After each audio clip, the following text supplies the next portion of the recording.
Hey guys, I'm a fish now. Hello everybody, welcome to the Wonky Angle where I talk about electronic music both new and old. And today I'm talking about album number 6 from the Chemical Brothers, We Are the Night. Okay, fuck it, I am not committing to this joke. It's gonna get old really fast, so let's just get right into this. Alright, I really don't know how to introduce this album. Besides as the one that maybe the most people seem to consider the bad one? I mean, it's not one that everyone thinks is bad. I mean, I've seen some people call it their favorite Chemicals album, and hey, if you're in that boat too, more power to you. My favorite Chemicals album isn't a universally loved classic either, but it is the least popular. This album saw them trying to follow up Push the Button with a similar outline, just a random smattering of tracks that were hopefully all good ones, with a popular slant as well, and I guess there's really no beating around the Bush administration here. I kinda agree with the majority on this one. It's my least favorite Chemicals album. Now, I want to make it clear, I don't think this album is bad, but it is very inconsistent. There are some tracks on here which are among my favorites the Chemicals have ever made, but there are some tracks which are easily some of the worst stuff they've ever done as well. It's very all over the place, and it's the album of theirs where I most often find the urge to just hit the skip button. So I'll just go down track by track. The intro, No Path to Follow, is exceptionally creepy, with Willie Mason's pitched down voice almost sounding like sewer gurgling or something. Pretty cool, I think. But that being said, as an intro to the album you're about to listen to, it's not very indicative. None of the other tracks on here come even close to being this dark and moody, not even the track Battle Scars, which reprises the same vocal line. But then we get the real opener to this album, the title track, We Are the Night. And man, I wish this was more indicative as an opener, because none of the other tracks on here come even close to being this good. Not shitting on the other tracks, it's just that this is a ridiculously great opener. Possibly even better than Come With Us, though the jury's still out on that one. That's why I said Come With Us is the best first track on a Chemicals album and not best opener, necessarily. But I'll figure that one out when I do the top 10 list. But anyway, this track is super fast-paced and amazing pump-up instrumental that even has a little bit of feels in there as well, with a fantastic groove and particularly catchy vocal sample. We are the night skies, we are the bright eyes. Love this track so freaking much. Why this track doesn't get more attention and love is beyond me. And from there, basically the rest of the even number tracks are good, and the odd number tracks, with one exception, are spotty and eh. All Rights Reversed is an okay pop track featuring Klaxons and Lightspeed Champion. It's admittedly grown on me with repeat listens, and I can now remember the hook. And now it stops, and now we're stopping. But it's really kind of forgettable, and man, doesn't stick out. Maybe feels like an inferior version of The Test or something.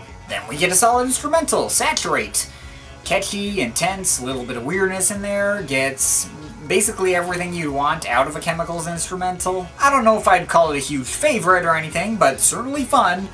And same goes with the other tracks on here, Das Spiegel and Burst Generator, while I'm at it. Don't exactly have a ton to say about those tracks, besides they're fun, and I enjoy them anytime they come up. Burst Generator is probably the least catchy out of those three, but it's weirdly probably my favorite of those as well. A track that goes all over the place and is really interesting, dark, and industrial one moment, and then uplifting and post-rockish another. And it leads really smoothly into my second favorite track on the album, A Modern Midnight Conversation.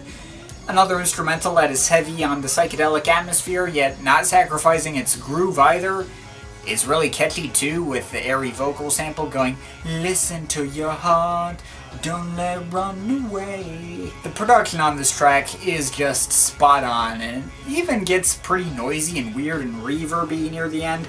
Just love this track too. The only other instrumental on this album I haven't already mentioned is Harpoons, which is just an abstract ambient kind of thing. It's cool, but honestly it often just passes by without me even noticing, and there's no hook or anything to really make it memorable.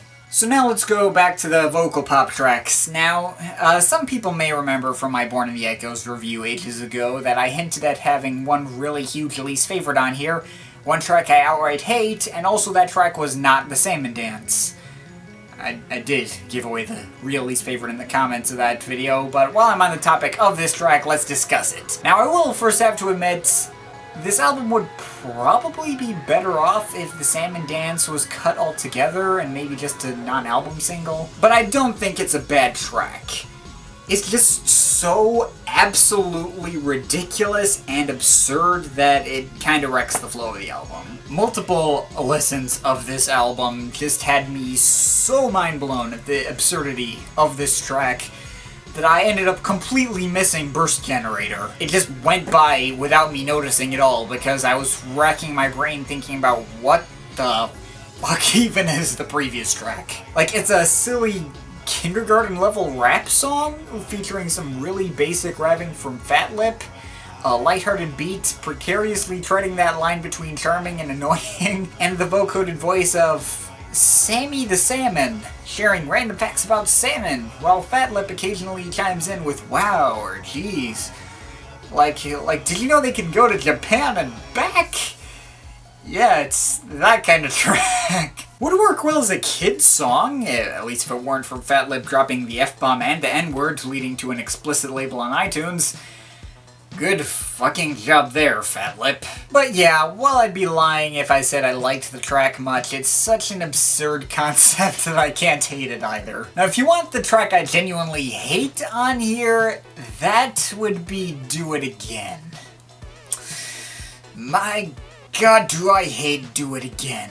Now, I'm sure some people might be wondering, hey, that track's not worth hating. It's got a unique sound, it's catchy, it's fun, what's wrong with it? Well, first of all, if you like it, that's fine. But I think this track might be too catchy. This is one of the most powerful earworms in existence, and while it wasn't hate on first listen, it was hate that strongly developed in high school when I had this track stuck in my head for 3 days straight, and no song I could try to attempt to get it out would work. I don't think I've ever had a track stuck in my head that long, and I wanted to kill it with fire by day 2 and then kill myself with fire by day 3. And that's not even the only problem. If it were just catchiness, I don't know if my reaction would hit quite that same negative level that it got to, and I was able to lessen its power when I realized they kinda ripped off the big jump from the previous album, and that's not really a good thing either, I mean. But Do It Again's biggest crime is just being really freaking annoying, especially with repeat listens. The falsetto voice of Ali Love sounds like it's making fun of you. Oh my gosh, what have I done? Do it again. God, I'm not even gonna finish that. Now, one could make a similar argument with the big jump. I can see that main melody really getting on people's nerves if it got stuck in their head a long time. But the reason the big jump gets away with it, because it builds to something. It has that more intense section that says the title, The Big Jump! Do It Again never builds to anything. It just stays in the same annoying spot where it started, occasionally bringing in an alternate hook or something. I mean, it's not like the same thing over and over, but it doesn't carry any emotion besides, LOL, random quirky. The Big Jump has the common courtesy to at least get you pumped up, and it also benefits a lot from being surrounded by equally catchy tracks. While Do It Again doesn't get much competition in that department. So yeah, enough about that track. There's still 2 more to talk about, and thankfully both of them are good ones. Battle Scars is a kind of weird track that I'm not entirely sure how it works as well as it does.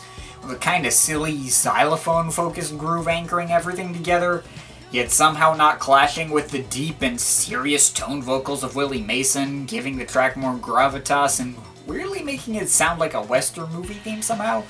Here comes Battle Scars. Could be a little hint of an accent, I don't know. And I suppose it's linked together with some pianos that help add some emotion. I'm not sure how these elements work together, but they do. And this is a very nice track. And that leaves our closer, The Pills Won't Help You Now, featuring Tim Smith of Midlake. They're going for the big, powerful, emotional ending here, and while it's not quite surface to air, I'll admit it's in the same ballpark quality-wise. Actually comes closer to Close Your Eyes, now that I think of it, going for a bit more subtle and indie rock approach. And while I didn't care for it much in my high school days, it's grown on me a lot in preparation for this video. The emotion does connect, and it makes for an effective, cathartic, and memorable finish. So, overall on this album though, it's kinda hard for me to pin down how I feel. I mean, there's 2 tracks I love, the title track and A Modern Midnight Conversation, and there's 2 tracks I typically skip over entirely, Do It Again and The Salmon Dance, and the rest ranges from pretty good to eh. I do have a place in my life for this album for sure, and I doubt this will be the last time I listen to it, but it probably will be the last time I ever listen to it all the way through, now that I've solidified my thoughts on it in video form. And even if I do enjoy me some Burst Generator or Dust Spiegel every now and then, I'd be lying if I said I thought they were among the best the Chemicals had to offer. Is it a bad album? No. Do I still recommend checking it out? Yeah, sure. Provided you've liked the Chemicals' other stuff in the past. There's some good stuff to be found here, but is it a good solid album as a whole? Not really. I can't honestly give the full recommendation to an album that I constantly skip tracks on. I mean, it's worth checking out for Chemicals fans, it has its moments, but overall, it's eh. And I'm overall feeling a 6.7 out of 10. But of course, this is just my opinion, you can feel free to disagree with it, but I'd like to hear your thoughts, so leave the comments in the comment thing down there. But yeah, that's pretty much it. That's all for today, see you next time.